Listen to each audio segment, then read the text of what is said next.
Hey folks, Dr. Mike here for Renaissance Periodization. Drop everything you're doing right now. It's time to talk about drop sets. Clever, huh? I made it all up myself.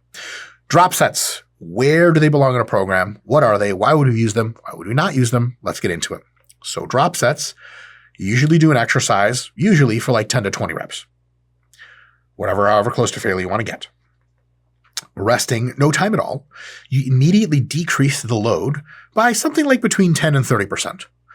As soon as you've decreased the load, let's say you're using 100 pounds, you go to 90 pounds, you do another set with no rest, minimal rest, and whatever number of reps you get, you reduce the load again, 10 to 30%, and you go. So you drop, drop, drop, drop. How many drops? That's up to you. We'll talk about what sort of limiting factors on that are, but it's you do heavier load, drop, and then drop, and then drop. The load gets lighter, and the rest is minimal. Super straightforward. What are the upsides? Some muscles in some people seem to respond really well to higher reps and lots of metabolite burn. Kind of like if you get the burn a lot, it's a really, really great response. The muscle gets the burn a lot. The muscle gets a huge pump in association with high reps in the burn. It gets soreness later, and it seems to grow well that entire time. Versus some muscles, they don't get a burn a lot, or if they get a burn, it just kind of feels like they're exhausted. For the muscles that respond best to high reps and metabolites, get the biggest burns, drop sets are everything. Maybe not everything. They work really fucking well. Like if you have biceps that accumulate a ton of lactic acid, someone's like, drop sets, you're like, I'm going to hurt, but it's really, really good. And another great thing, drop sets save a lot of time. A benefit I didn't put on here, but I do want to mention, is if you want to go fucking ham and just like let your inner level 4 Saiyan, your Super Saiyan 4 out to play, but you don't want to get your ass snapped in half by like doing a 5RM and a squat, drop sets, especially when you churn up the juice after the first drop, are a great way to just spill your fucking guts out and really try hard without really high injury risk because you're fatigued already and the weight is precipitously dropping. Like, look, if you tear your bicep doing 40 pounds in the cable, I ain't got nothing for you. That shit was just going to happen.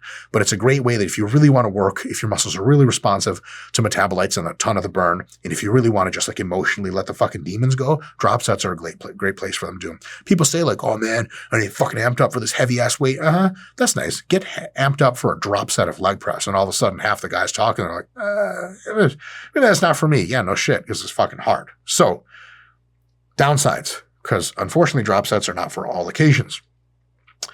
If the exercise you're doing doesn't check the 4 boxes of rest times, your cardio is still a limiting factor, you're not feeling as strong, your synergist muscles aren't ready yet, or even the local muscle isn't ready yet as soon as you go, then downsets can be downsides. The downsides of drop sets is that they're not very ideal. So for example, if you say, okay, I'm going to do a drop set of bicep curls, can you do a set as soon as you select, 100 pounds, you go to 90, it's your biceps limiting the movement again. As soon as you go down, it's your biceps. It's your biceps being stimulated that entire time because no other systems are really getting in the way. Sweet, good choice. What if you try drop sets on like the barbell squat? Because first, how the fuck would that even work? You need like at least 2 other people to drop the weight off for you. It can be done. Let's say you start squatting. Let's say you're super big and strong. You start squatting with 5 plates. You get 5 plates for a set of 10. They take the weight off.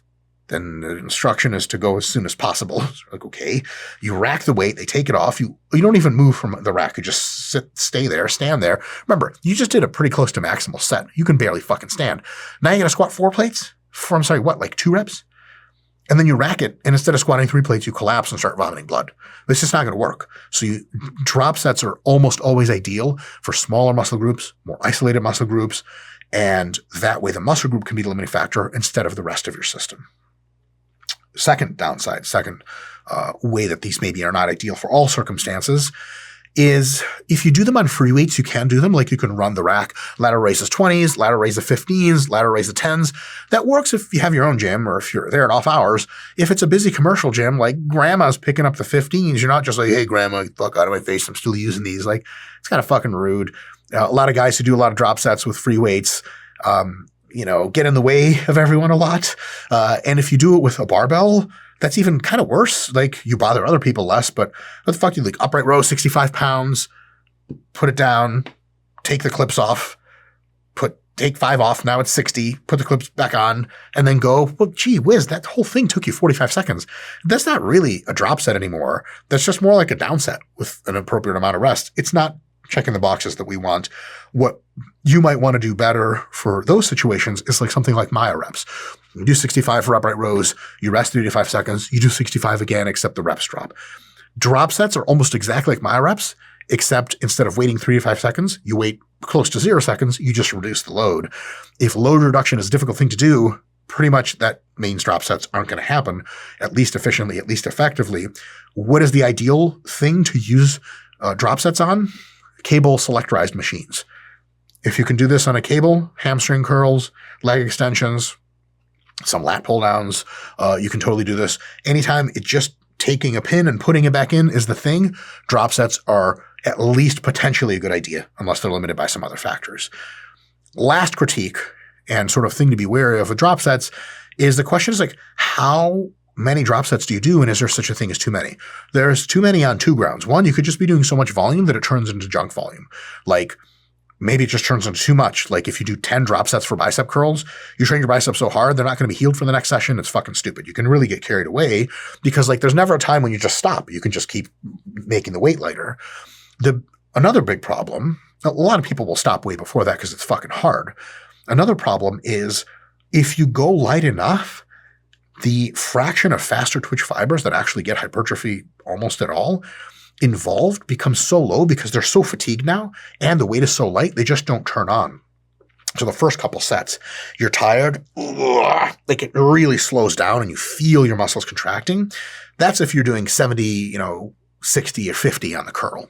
When you're doing 40, 30, 20, the 20, you might be like, and someone's like, come on, get it. You're like, and it's like, okay, what the hell happened? How come you were able to like multiply your speed by a factor of 10? You're like, oh, it hurt, but I just started trying. Well, hold on a second. If you try harder, you can go way faster. How close to failure really are you? Well, it turns out if you normally curl 100 for a set of 15 and you've dropped your weight at 20 pounds, that's just a matter of imposing pain on yourself.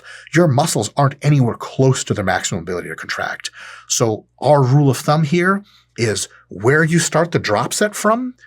If you drop any further than about 50% of that initial load, you're probably doing fuck all. So drop sets can be taken too far. I would say, look, if you're going to do a drop set from 100 and you go 90, 80, blah, blah, blah, if you go anywhere below like 50 or 60, those sets after are mostly junk volume. All of the drop sets should be hard and should feel heavy. It should be very difficult to lift it up. That if you're kind of like, oh, this is painful, but I can do it really fast, then the whole workout is over. You're doing too much junk volume. Folks, if you learn stuff, hey, you're welcome. If you want to learn more stuff, hit the subscribe button. See us for other videos. We've got all these other modality videos up and more to come. See you then.